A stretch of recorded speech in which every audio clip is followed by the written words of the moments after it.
محمد الشلهوب. اول شيء كابتن محمد، الف الف مبروك فوزكم، لكن صراحه الجمهور الهلالي كان يعني وده بنتيجه اكبر نقول.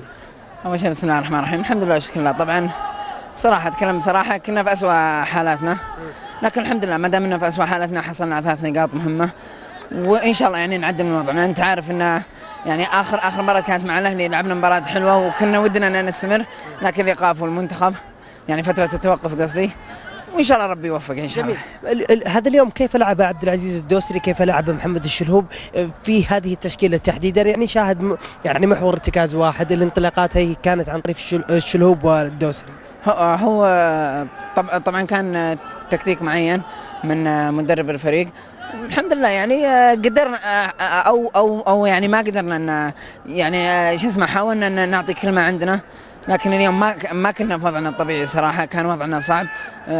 فريق الفيصلي لعب مباراة حلوه، وكنا اصلا متوقعين حتى قبل كذا انها راح تكون مباراة صعبه، لان فريق الفيصلي يعني فريق متطور، فريق قوي، وعلى ارضه يلعب كوره حلوه.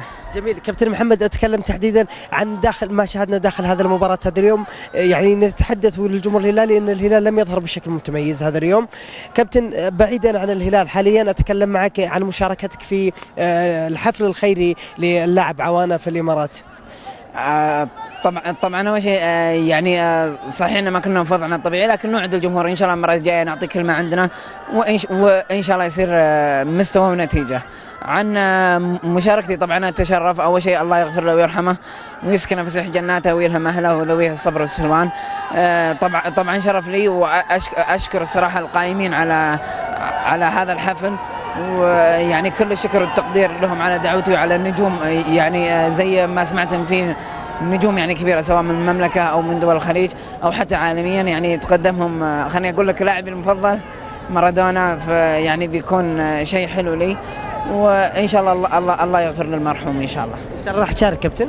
ان شاء الله باذن الله، اخذت الموافقه من النادي، وان شاء الله اني بكون موجود ان شاء الله. يلا عاد ارفق على مارادونا جل. ها لا ان شاء الله هو اللي بنستمتع، بنشوف اللمسات ونستفيد ان شاء الله منه. كابتن، بعد كل مباراة اللي نشاهد الكابتن يضعكم يعني حول المضمار، يعني تجرون الجري وكذا، هذا الشيء ما يتعبكم زيادة؟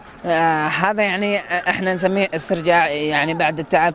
ما ابغى اتفلسف عليك، لكنهم هم علمونا حامض اللكتك لازم انه تمشيه شوي. بكره اتوقع ان عندنا اجازه، فعشان كذا اليوم استرجاع عندنا، بكره نستمتع باجازتنا. يعطيك العافية ابو بندر. الله يعافيك. شكرا لك. اذا مشاهدينا الكرام، كان معنا الكابتن محمد الشلهوب.